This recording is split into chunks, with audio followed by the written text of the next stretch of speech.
Hi, this is Crystal Swinger, and this is my 2019 Practicum presentation.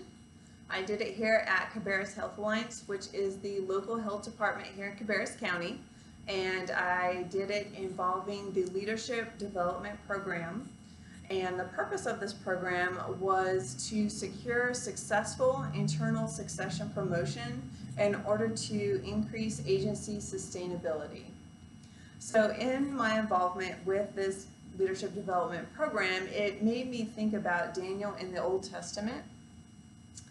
The biblical precedent would be that Daniel was an academic scholar already in the royal court, and then after his Babylonian captivity, and he was taken out with the other Hebrew young adults that were there, that he really did increase his organizational leadership into a situation where he was able to grow and obtain a position of great authority. So even though it was under duress, he still had career development that was innate in him that he was able to develop. So similar to Daniel, but outside of the Babylonian captivity, the Health Alliance wanted to provide a framework for their employees to be able to grow and to develop. So the purpose was when it was identified that there was no succession plan here at the Health Alliance, that deficiency was noted and something that had to be addressed. So the COO here decided to create this framework of this program and implement it, and that started in August of 2018.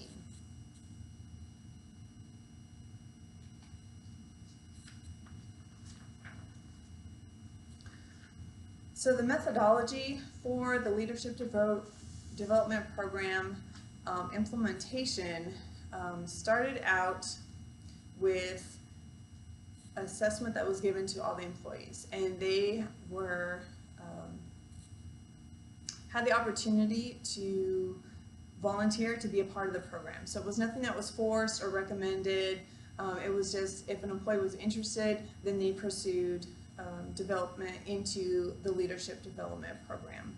So once they were accepted into the program, there was a very broad surface level trainings that were set up, and those were 5 of them. And it started with a TED Talk was the very first meeting where everybody came together, all the participants, and the TED Talk was just a leadership inspirational talk, and that was the purpose to kind of jumpstart the program off.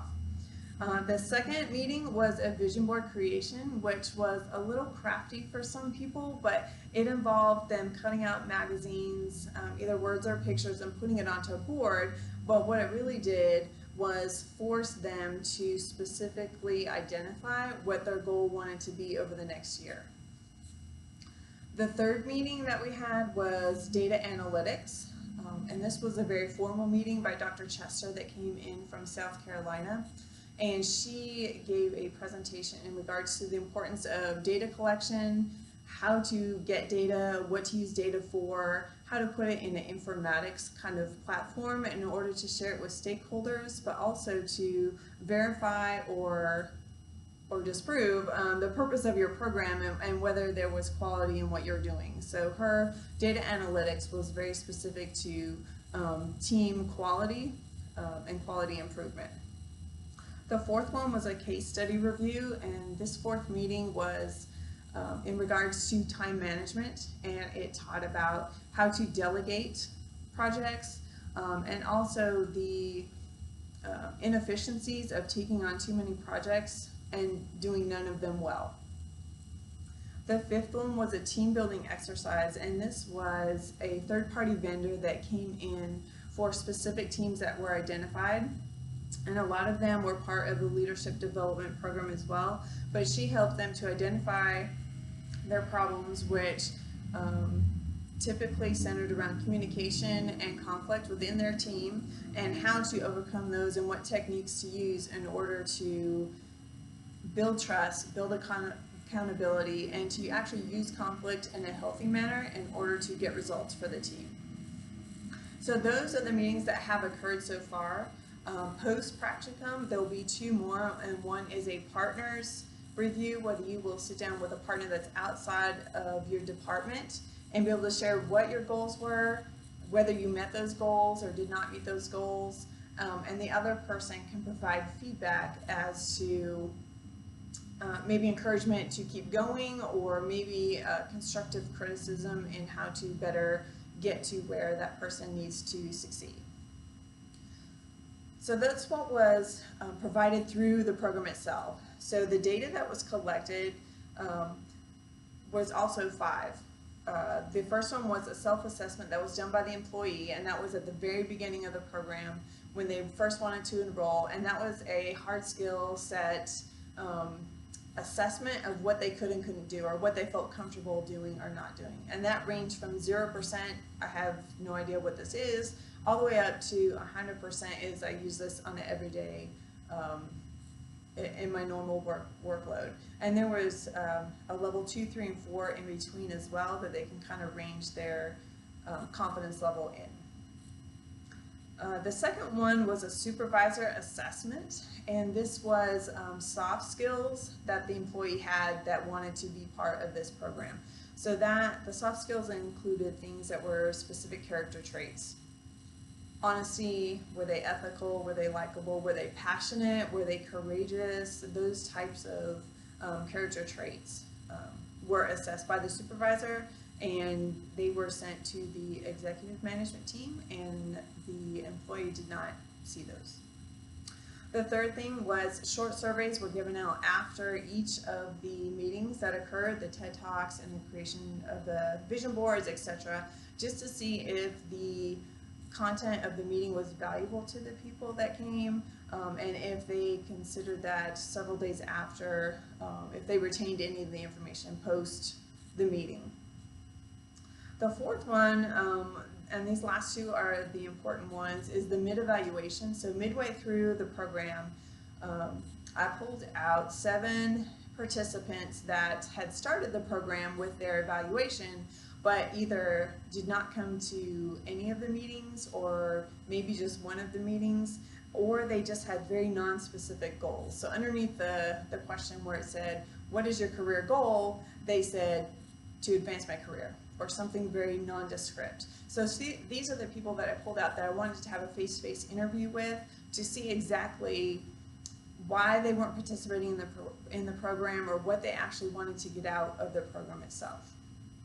And the last data gathering point was the post-session questionnaire, and that was given out to the opposite people. So these are people that came to all the meetings, they had a high participation rate, they gave lots of feedback, they had very set and specific goals, and they were on their way to achieving those goals, and wanted to find out what worked for them in the program, if they were going to do these kind of action steps, whether there was a program or not, and how best to kind of facilitate that after the session ended. Some of their goals weren't met, but how did they continue on after the session was completed?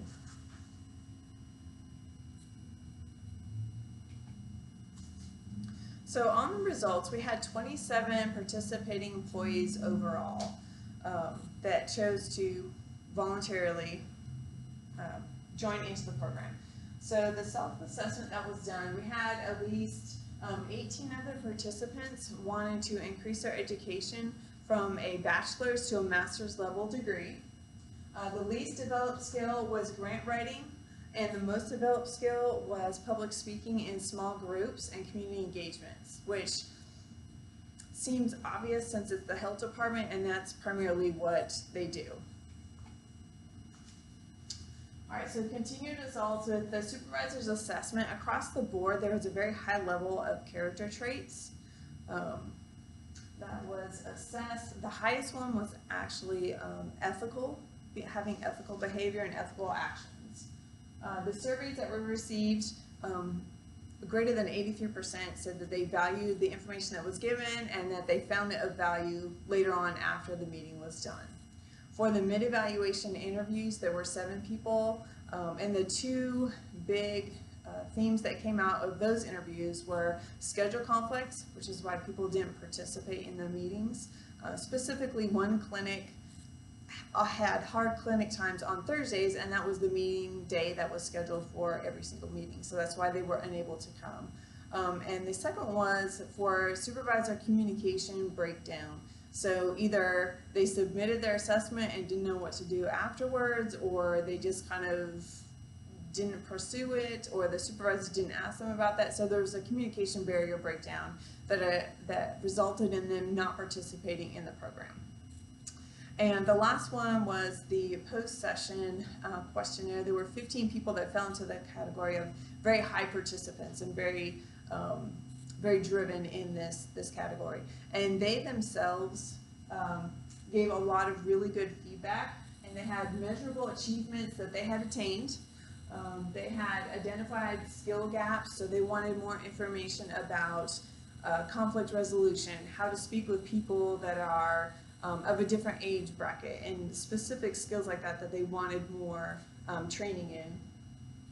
And they wanted more training in regards to their specific work that they did, their work job themselves.